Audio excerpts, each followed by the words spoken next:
fabled hack fraud show. Oh. I am John, this is Tyler, and that's Garrett being silent. Oh! Is that the Silence! Is that the first time we've ever introduced ourselves on this show? No, I think we've done it before. I think maybe it was the first damn episode. No, I don't think even. I've done it before. I'm not sure. I'm not sure we ever have. But I completely forgot to introduce the show last week. Did you notice that? We just kind of jumped into it. Oops. To be fair, I was running off of like 6 hours of sleep at that point. That's the thing, but like when you listen to it, like I have the baggage of I know everyone who's in it, so I don't need people to say, hi, I am doing this. I am this person. Hello. Or, alternatively, hello, this is our podcast. We gargle balls. Oh, we're doing such a great job of condensing things.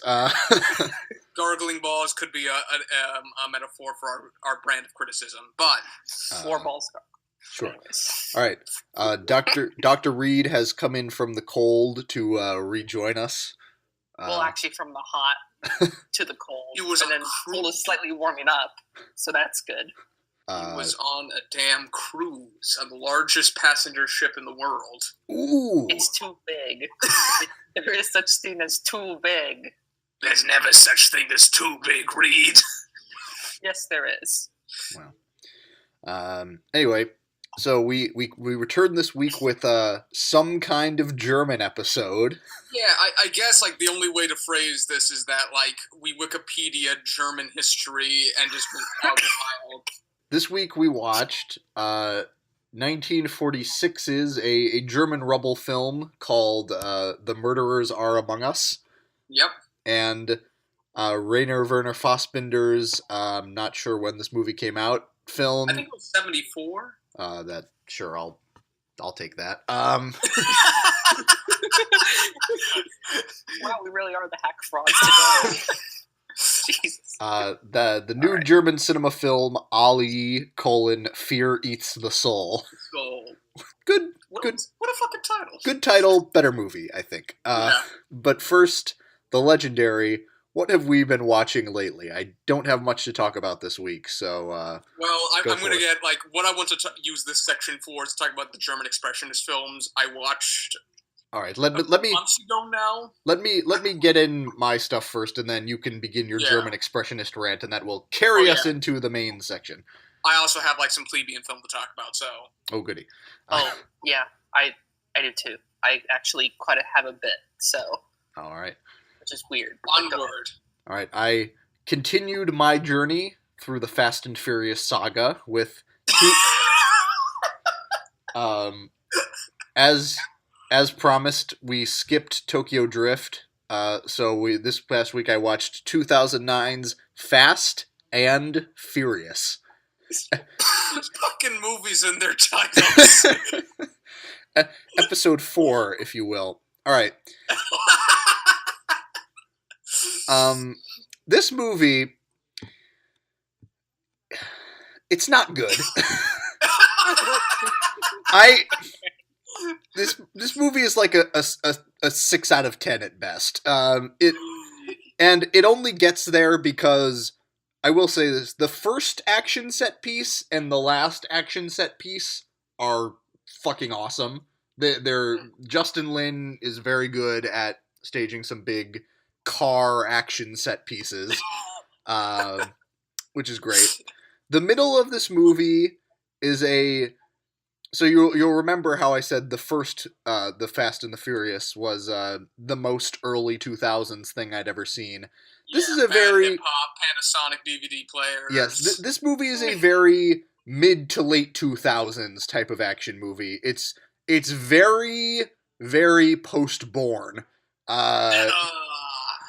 And so we get a lot of like shaky cam. There is a shaky cam, like foot-based parkour chase scene that is terrible, and the middle of this movie is just such a slog. But it is structurally important in that Vin Diesel and Paul Walker had not been in one of these movies together since the first one. Vin Diesel was not in the second one. It was Paul Walker and Tyrese. The third one is about like a completely different set of characters, and like Vin Diesel has a cameo at the end. So this movie was kind of a soft reboot into the kind of the modern age of the Fast and the Furious. Well, yes, they got the gang back together. The end of this movie, I think, finally sets up the kind of team dynamic that I think will be seen in later movies in this franchise. I'm very excited to watch Fast 5. I'm told that movie is actually good. For the first time, an actually unironically good movie. Look, Fast and Furious, like I said, the first action scene and the last action scene are both awesome. The middle is just a slog. It's not very exciting. I get that it's kind of an important turning point. I can't really recommend it. I think if you saw this movie like in real time before Fast 5 came out, I'm sure it seemed like an important thing in terms of like steering the franchise back in a proper direction. But I can't elevate it for that.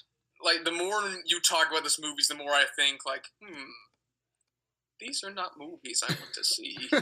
Well, these are not the movies I should probably watch. Well, I'm getting to the later ones, which I hear are actually good, so we'll see what happens. I had hoped I would watch Fast 5 before we did this episode, but that didn't happen.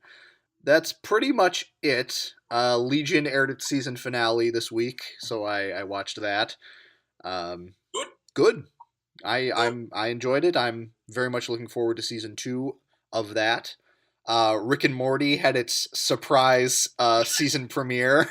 A surprise live streaming season premiere. Like, that's just so strange to me. I can't believe they did that, but man, it was fucking awesome. It was so good, and I cannot believe they set such a high bar for themselves to clear, and they soared over that bar. It was incredible.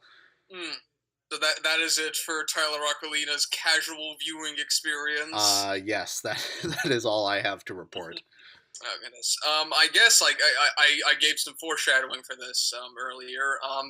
I caught some of like the last half of Dark Knight Rises on television. I caught the first half, so let's compare. Okay. Let's try to fuse. All right. This movie fucking blows. This movie, it is. I mean, I have my issues with the Nolan brothers, and like when we do our big like Nolan apocalypse episode, we're gonna get into more about why that is. But like, this movie has like all the Nolan problems and very little of their pros. Like even by their standards, like the acting is horrific. The plot is so fucking stupid.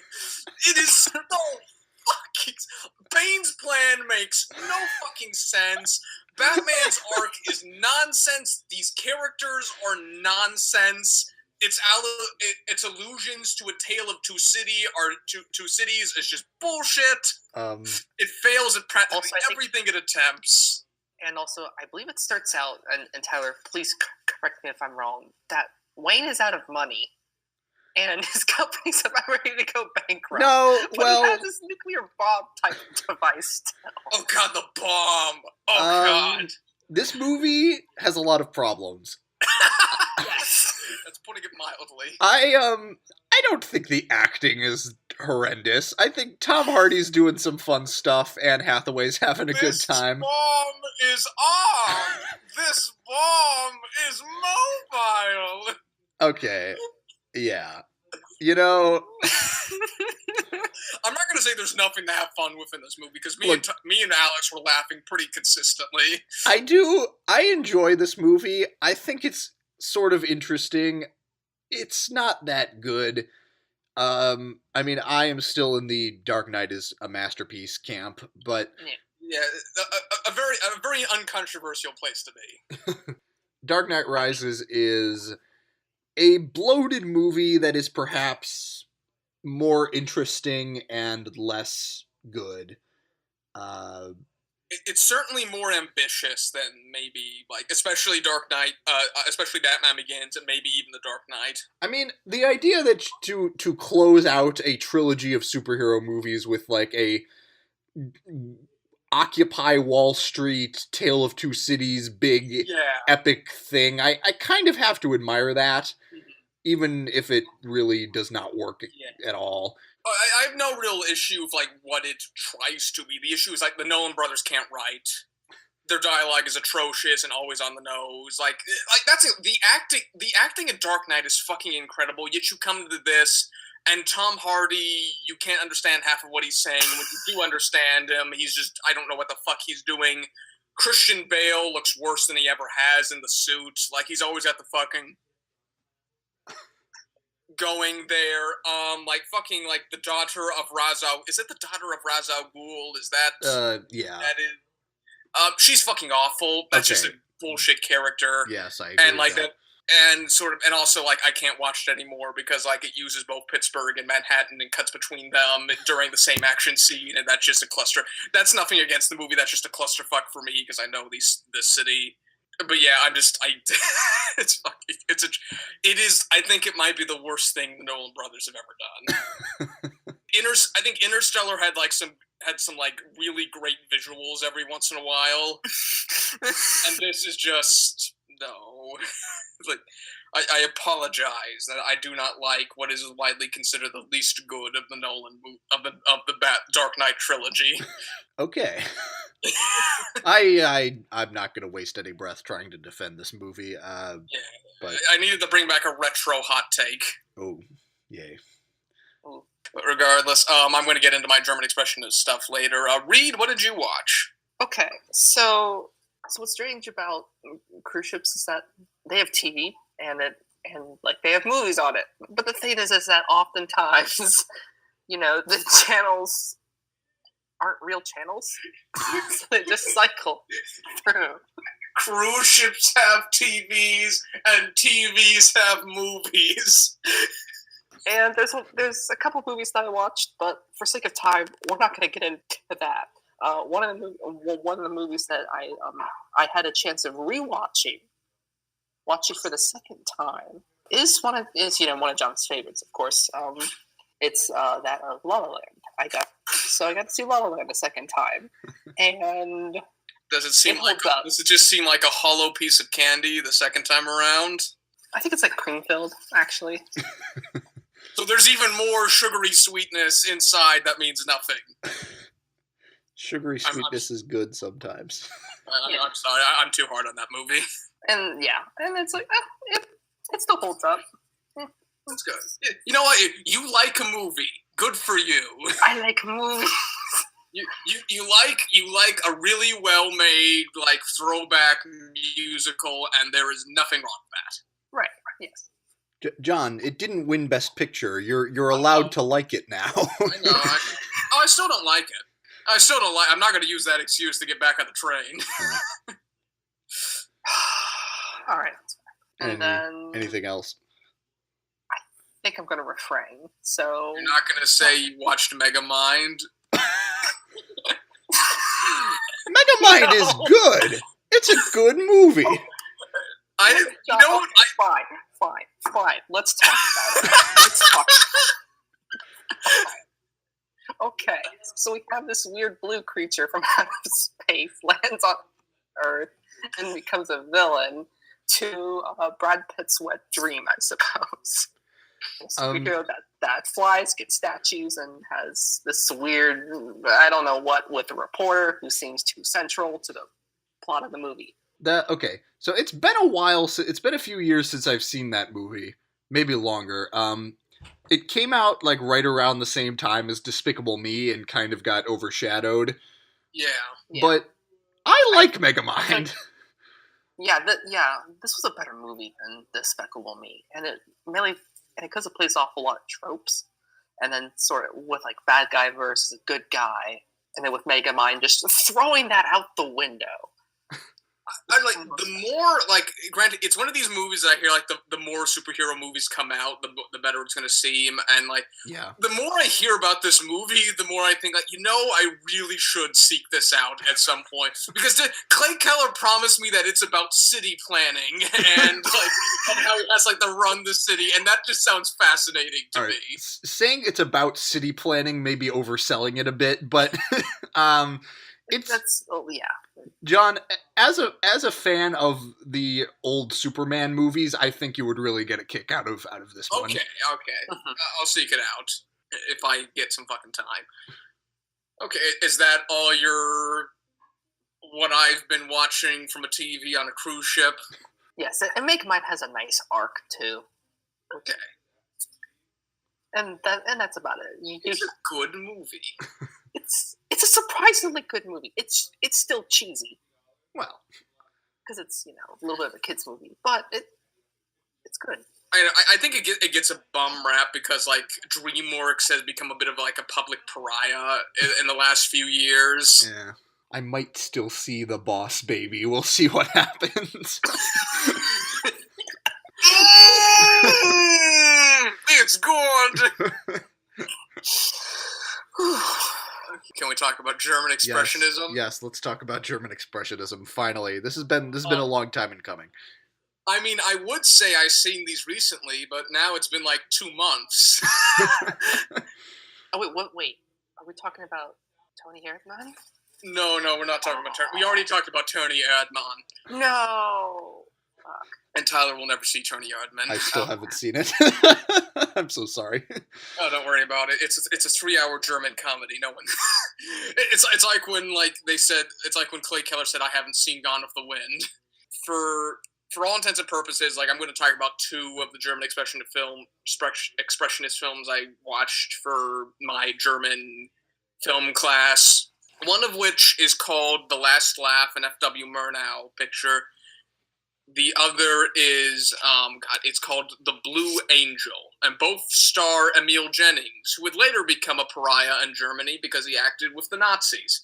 The Last Laugh is about a hotel doorman, an elderly hotel doorman, who is getting up there in age, and the uniform he wears is something really militaristic, huge buttons, huge robes on him. And people when he goes back to his tenant apartment, people salute him as almost a joke and so forth. It's very directly he derives his self-worth from this uniform and from this job. He finds out the hotel then tells him you're getting a bit too old for this. We're hiring someone else. You're going to be a bathroom attendant. And then he goes on an existential crisis full of surreal, dark imagery, lots of tracking shots, lots of dollies. Lots of Emil Jennings looking like he's about to cry. And at one point he goes back and he steals the uniform because he derives so much worth out of it. And then he goes back to trying to give it back and so forth, and they catch him, and the movie says, and this is where the movie then practically rickrolls you because it says this is in theory where the movie should end because the old man at this point would wish for nothing but death. But the writer took pity upon this man, so he wrote a rather implausible ending. And then comes a 10 to 15 minute piece where the old man wins the lottery and is giving money to people in the hotel. And then the movie just ends. So you're saying they tacked on an unexpectedly happy ending that wasn't really consistent with what came before. Yes, almost... Sort of like The Murderers Are Among Us. Almost knowingly so. Oh, boy. To the point that my professor said, are they rickrolling us? I don't know. Oh, my goodness. And, granted, the movie's gorgeous. I will say that, its use of, black and white cinematography is just stunning. Its nightscapes are great. Its shadows are great. There's some, great, dream sequences where he's, running. They construct a giant door for him to spin around in. And, it's all very tactile and model-like. At one point you see a little model train run by, and it's supposed to be a real train, but I know what model trains look like. But, like, it's about, like, one of the phenomenons that happened in old Imperial Germany was the phenomenon of uniform envy, which was, like, everyone had to go through the military to get a job, and if you did not go to the military, you were nobody. Like, everyone was always wearing their uniforms in public. It was, like, a point of stature. And, like, whereas like, this film came came after, of course, the Imperial era, it seems to be dealing with a lot of that same psyche. And, like, how, like, this man derives just so much from that uniform and that very militaristic uniform. And I think, like, that's really fascinating. So, yeah, like, it's a fairly simple movie. Like, it's pretty much just about a man losing his job and losing his self-worth. That's pretty much all it's about. But it's fascinating, and there's a lot to talk about with its troll ending. We're literally that's literally a title card where it says, the screenwriter took pity upon the old man, so he took on a rather improbable ending. Oh, I didn't know it literally said that. It literally said that. That's amazing. It literally says that. Like, look up the ending of this movie if you want to see that, because I literally just could not believe it when it came up. That's incredible. And there's literally like a 10 to 15, because you thought it was like in Murderers Among Us where they just the studio changed the ending. No. This is a case where they deliberately say that's what they did. Okay. And like you can derive and I have no idea what that says, but I think that's fascinating. So yeah, The Last Laugh. It's really interesting. It's granted, like, what I'm saying with all of these, like, these are silent movies, and, like, to a modern audience, silent movies are always going to be inherently antiquated. Yeah. That's just something that's going to come up. But, like, if you can sort of get past that, there was a really gorgeous, rich tale in here, I think. And, like, Emil Jennings is really fucking good. So, yeah, it's the story of an old man losing his self-worth. And, like, if that sort of thing appeals to you, then The Last Laugh. Another film I watched, this one's really interesting. It's called The Blue Angel. It's about, like, this sort of, like, bourgeois, stuffy professor at a local kind of community college. I think they called it a gymnasium in the film. That's what they would have been in, like... Oh, so it's like a high school, then? Yeah, it's kind of high school, but they called him a professor in Weimar, Germany. Like, they show... It's like he's very, like, strict and rigid... And, like, he learns that some of his students are going to this nightclub called the Blue Angel, which is kind of... It's kind of cabaret, kind of striptease. It's kind of ambiguous what exactly it is. I think cabaret kind of fits it both. Oh, wait. Have you seen this movie? I think I've seen this movie. You've seen this movie. Okay, then, yeah, the Blue Angel. Okay. So, yeah, he then goes to the Blue... Because he's furious that his students are going to this place and being corrupted by the dancers. Yes. He goes to this place to investigate, and he meets... Isn't it Lola is the name of the girl? Lola, yes. And he meets Lola, who is the dancer, and, like... Who's played by Marlene Dietrich. Yes, who became... This is, like, her... Like, she became a star after this because of this movie. Yes. This is also, like, one of the... Like, this is a very early German sound picture as well. I think this might have been 31, the same year M came out. And, like, this is another, like, Emil Jennings, like, losing his job and losing his self-worth because, like, he then, like, marries Lola at this person. He then works, because of that, he's fired as a professor. He then becomes a clown at this nightclub, and, like, the end of the film, he clucks like a chicken in a performance, and then goes insane and runs back to the gymnasium and just throws himself onto the desk. And then the movie ends, assuming like he's dead. I thought it was interesting. It wasn't this like reveling picture. It was interesting. But... Well, I thought it was like a really interesting like musing on like sexuality and like how like.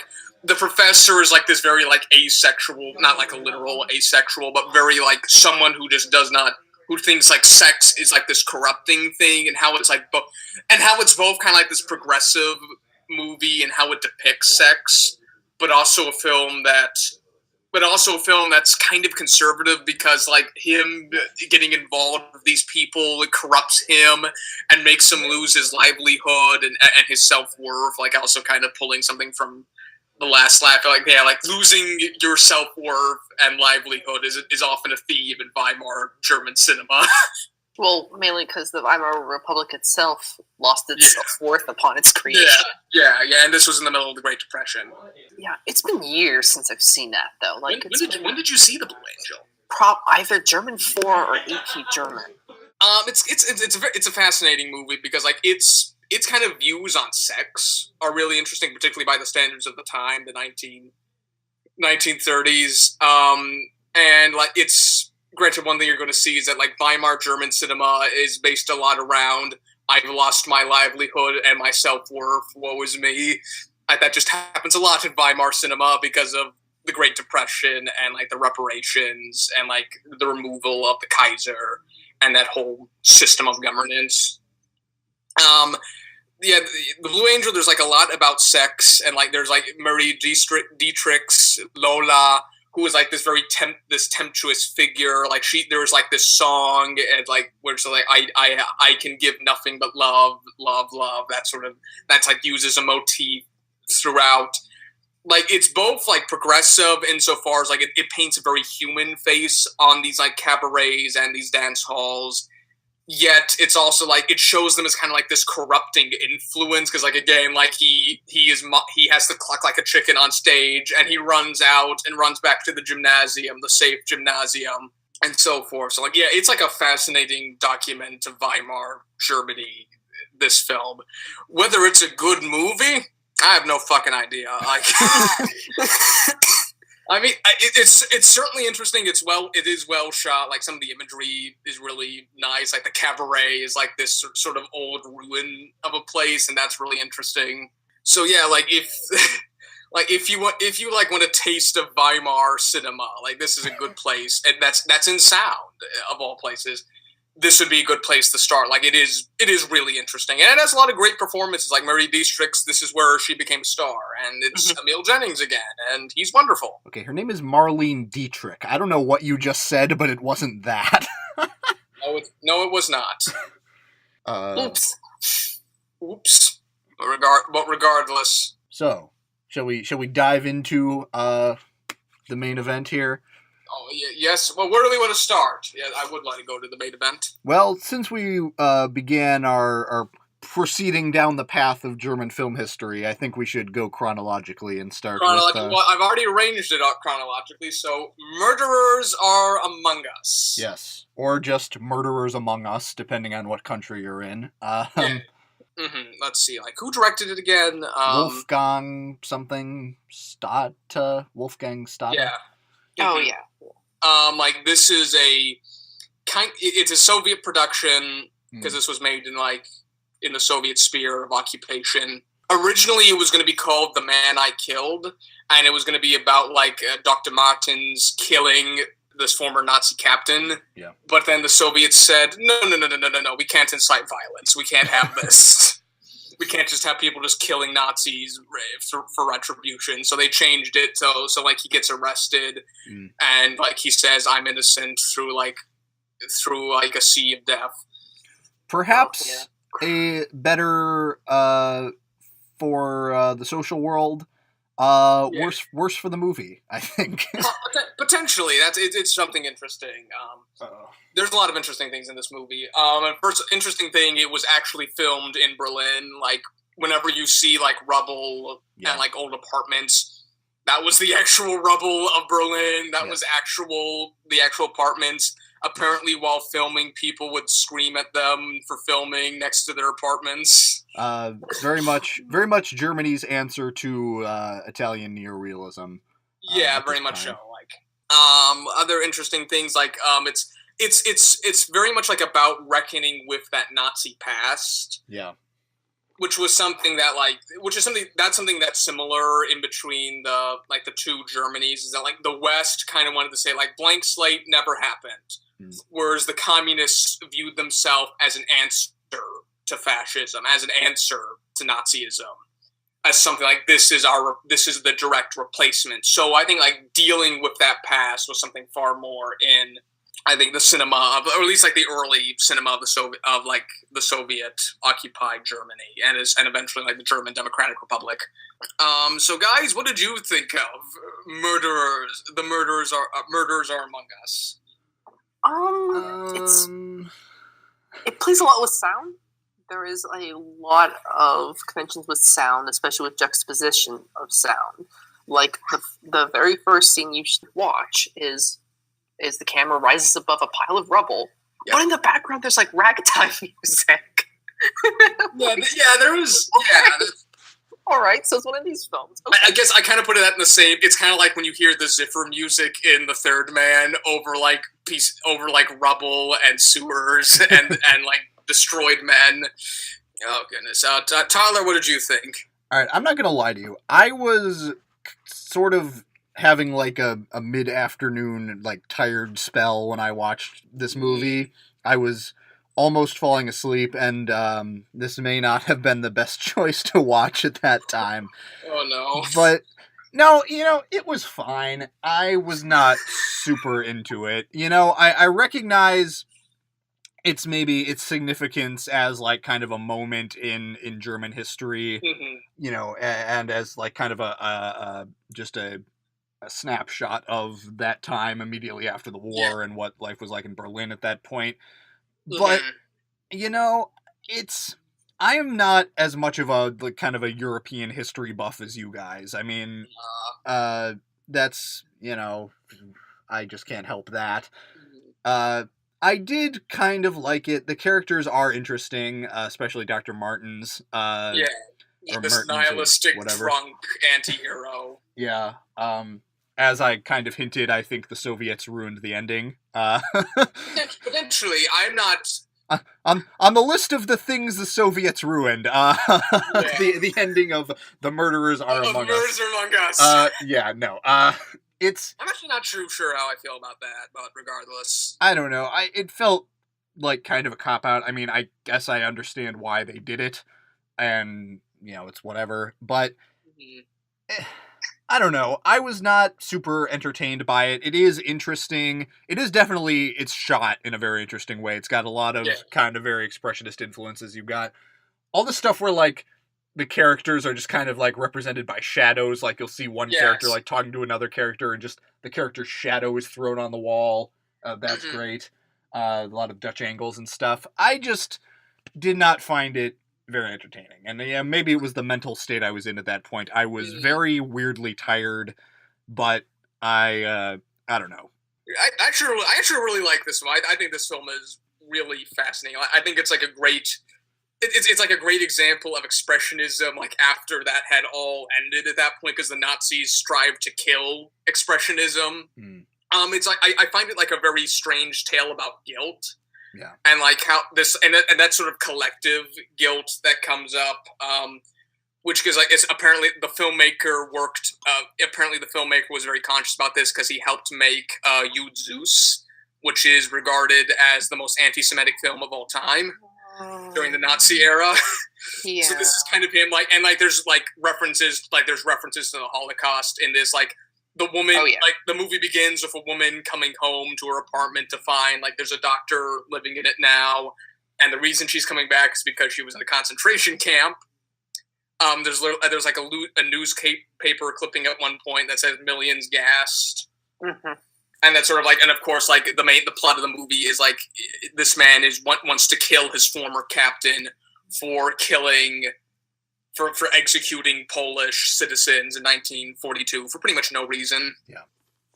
And like that reckoning with that Nazi past, I find like really interesting. But you can also read it into it as like this idea that like my professor brought this up, that it's a film that kind of let's place blame on authority. We never did anything wrong. It is only authority that did something, and how like that could be seen as problematic and kind of like dodging difficult questions in the immediate post-war era. Yeah. Because like this was the era of blank slates. Like nothing happened. It was all Hitler's fault. We were but occupied peoples. Right. And whether that's actually true is still up for debate. Yeah, it's interesting the way this movie kind of grapples with that, and that is kind of a problematic attribute of it, where it's like, this captain was responsible for. Granted, It is placing the blame on someone other than Hitler, so that is. Oh yeah, that's sort of like saying valid. Especially this is like a war. This is kind of like a post. He's kind of profiteering off the post-war era, so you could see this is kind of like Soviet influence bleeding into it. Is like the capitalist is the problem. I don't know. I wasn't super engaged. That's my fault, and I apologize for that. I feel like that's not like movies are like this emotional experience, and like if it does not grab you emotionally, you're just done, no matter how like brilliant or complex it is. Yeah, that's just gonna have like I just really attached like it's how this movie reckons with history, and how this movie reckons with its era, and I just find that really fascinating. It's also just beautifully shot. Yeah. Like I love it. One of my favorite shots in it is that like we start on rats in rubble and we come up and like we come up into a Dutch angle of Martins walking between the rubble, and it's great because you know that's rubble, that you know they're in Berlin. Like there is just like a great authenticity to it, which I really love. Yeah. You were saying? Oh, and also with the rats, they're towards the end of the film, there's an interesting drawback to the beginning where Mertens walks in and says rats. Rats, right. Also, I think I love like the eyeglass maker who's like waiting for his son to write back. Like I think this movie has like one of my favorite images of all time, where it's like there's a church, there's like a Christmas service in a bombed out church, and snow's coming in, and they're singing Silent Night, and we just have Martin just standing there looking at it, and I think that's just such a haunting image. Like the use of sound, you mentioned this, Reed, where like at one point, like, of course, like they have like air raid sirens, gunfire, but they also have like the music from the German Nazi newsreels in there, and like if you were watching it as like a German at that time, and possibly in the same theater, you watch those old newsreels, you think, oh fuck, not this again. So yeah, like I apologize that y'all didn't think it was as enthralling as I thought so, but I think this movie is really fascinating. That's not your fault. So actually, I just thought of a question, John. Could we classify this as Soviet propaganda? You could read it. I think you could, I don't really think of it as Soviet propaganda, because I think like what they did with the ending is no worse than what Hollywood has ever done. That is true. That is true. If anything, it's far more subtle. I mean, it's no Battleship Potemkin, which is an appalling movie that people still watch because it had inventive editing techniques. But it's it has that element. I don't think it's that bad, just because it is a lot more subtle about it, and it's not, espousing any particularly horrendous viewpoint. I mean, it's definitely on the side that the Nazis are bad. So it's far more about like reckoning with a past than proposing any plan for the future. Right. That's what its gist is. I think it benefits from that. And if anything, like I actually I'm not too sure how I would think about like the ending. Like if we deal the positives of like the man who I killed ending is that like we have the deal with blind revenge, and whether what he did, whether this is actually a good thing. Whereas in this version, that's kind of just skirted aside, and he ends up behind bars and he screams, "I'm innocent." And so, which I actually really like that image of we just hear the echo, "I'm innocent," going. That as much as on the nose as that is, I just love that image of like going through cemeteries and hearing that. I don't I just really enthralled by it. So yeah, I think if you're looking for an example of like German rubble film, or you've just exhausted through all the Italian neorealist films, I'd say give this a watch. It is worth your time, I think. I'm not going to summarily dismiss this. It was not The Trial all over again. Oh, goodness. Reed, what do you think? This was a movie. So, I think in parts this does play off of a lot of interesting things, and also draws a lot of somewhat strange questions, but we pretty much know the answer to that is no, which I think the Nazi question now bad. forms. Nazi's bad. Also, capitalist bad. Capitalist bad. I think like the capitalism thing is reading too much, but there was no. That might be reading too much. Things. Yeah. There's a weird love interest in this, and yeah, this is great. I don't fucking buy it. Yeah, that is. Neither do I, but the movie's so little isn't about that. It seems. Right. Yeah. So I don't buy that for a second either. Like, but granted, I don't buy a lot of like old Hollywood love stories or like any older cinema love stories, regardless. But so okay, are we ready to talk about Ali? Fear eats the soul. Let's. That feels like something that'd be in a Werner Herzog film. Yeah. Yeah. No, that title like suggests, I think, a very different movie than what we end up getting. So I expected like something weird and experimental, and I didn't get that. So yeah. So let's talk. Fear Eats the Soul. 1974. I was right. Rainer Werner Fassbinder, one of the acclaimed new German cinema directors. This is regarded as some of his best work. Yes. So around the 70s, 80s, you started getting the kind of this new movement of German filmmakers. You had Fassbinder, you had Wim Wenders, you had Herzog, all those kind of people. And Fassbinder is such an interesting figure because I think he died when he was like 36. I think, 36, 37. Like, what year wasn't it like 82 that he died or something? Something like that. I'm not totally sure, but in a 15-year career, he made like 40 feature films plus a 17-hour miniseries. Yeah, and apparently, like, he was a homosexual. He was gay. He was like such an impresario figure. And this was the first. Like, he was a nightmare to work with because he was always like egging on his cast to be in conflict with each other and then trying to film that. That I didn't know, but yeah, that's something my professor told me about. I was like, he to quote my professor, he was just a huge prick. Well, he seems fascinating. He seems like a fascinating figure. Oh my god! Just like he made a western, a slavery western that involves like just a company of just uncomfortable situations regarding the antebellum South. Okay, I don't know what that movie is, but apparently there's that. He made World on a Wire, which is like a 3.5 hour sci-fi dystopian film. So he's got quite a well. And this movie, I think I read it draws on like the Douglas Sirk melodramas. It's kind of a semi-remake of All That Heaven Allows, which I haven't seen. I think we should go at some point soon. I think we should go back and start examining some earlier filmmakers that maybe we might have missed. Yeah, sort of like trying to see like the influences of some of like these later like new wave directors. That would be good. But anyway, Fear Eats the Soul. I enjoyed it. I really like this movie. It's good. Strangely, maybe more relevant than ever. Yeah, that's. I'd imagine like the topicality of it then was about interracial marriage.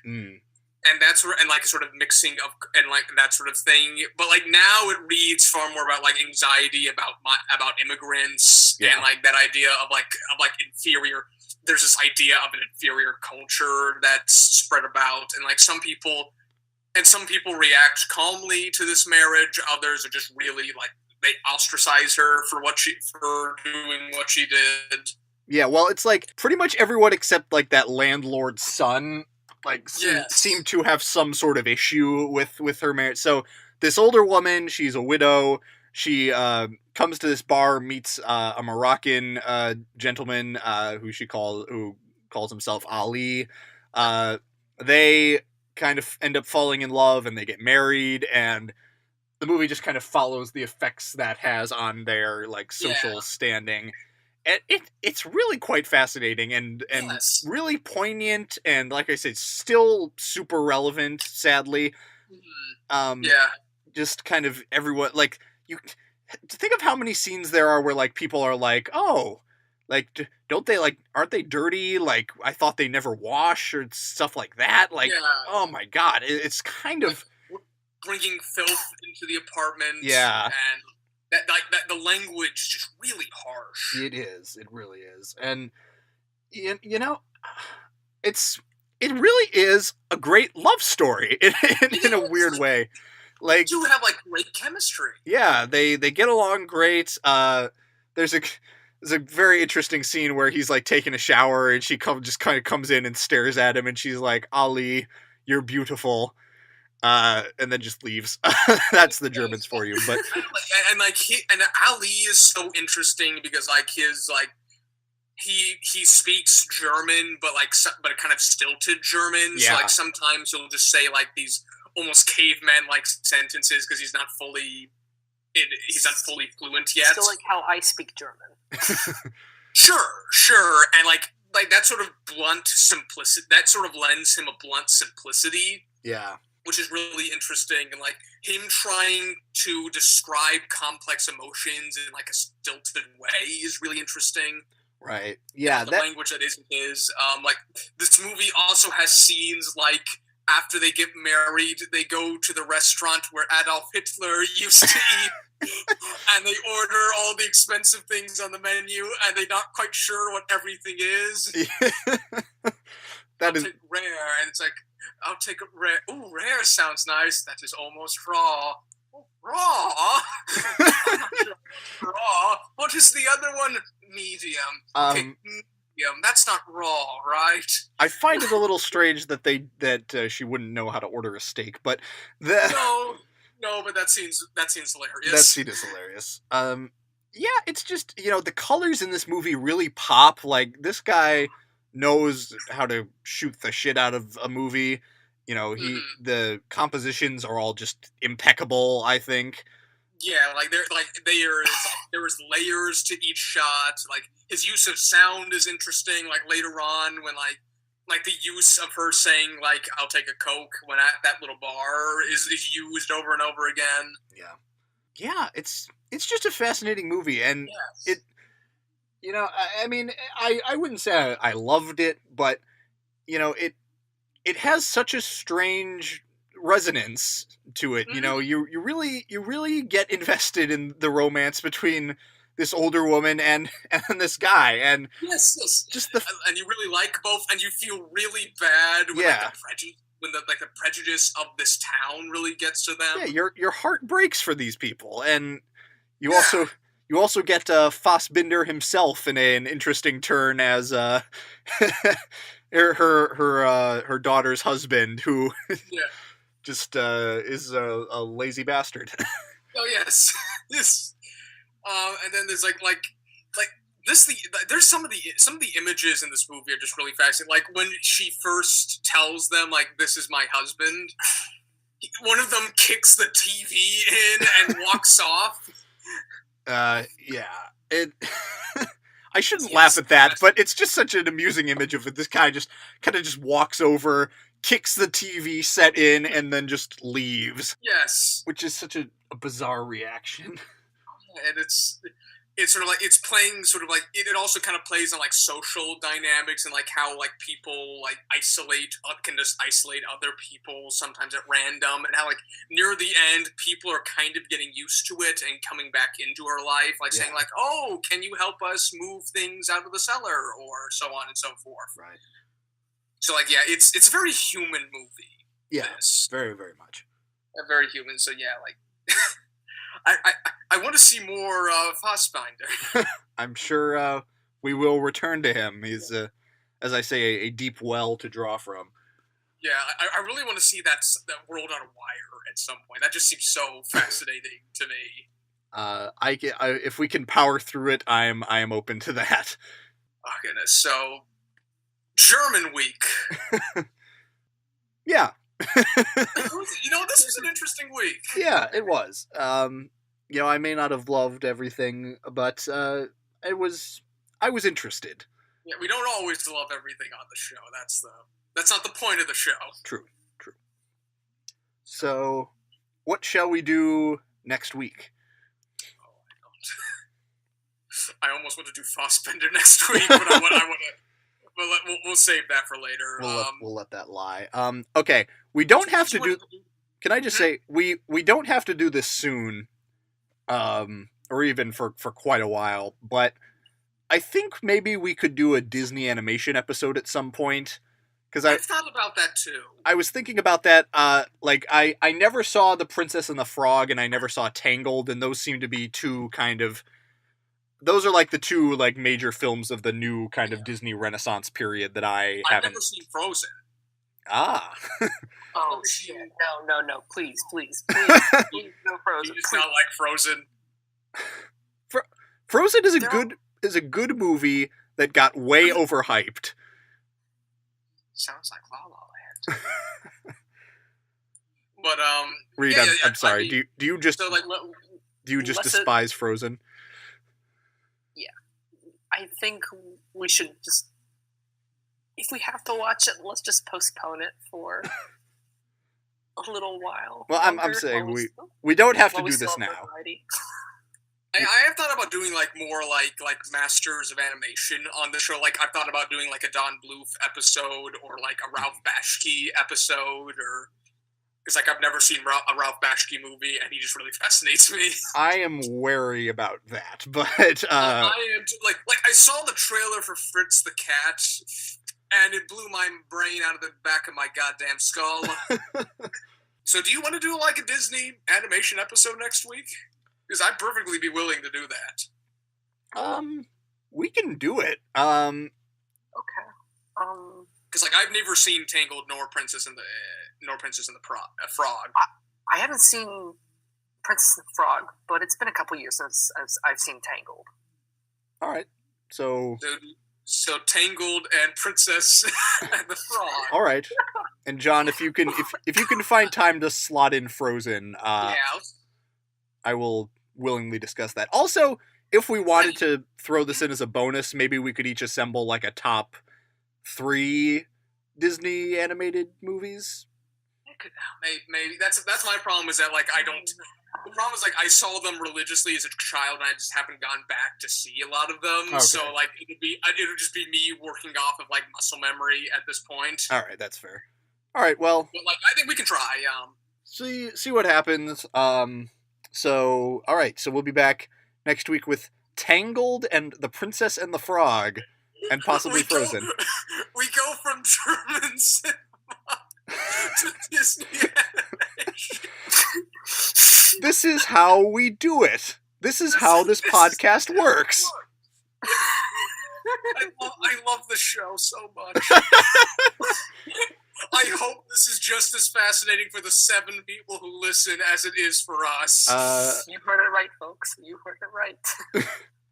We love it. We appreciate all 7 of you. We love you all. Which is to say, we appreciate ourselves. All right. Goodbye, everyone. Oh, goodness. I mean, this movie does answer my question finally. What does Donald Trump look like on a really bad high? Yeah. And that's almost the answer.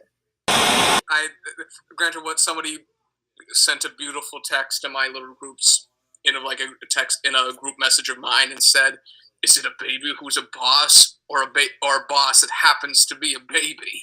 Nobody really knows. This ain't gibberish. It is gibberish. Okay.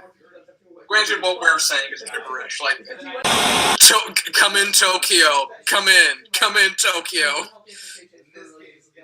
Ground control to Major Tom. Ground control to Major Tom.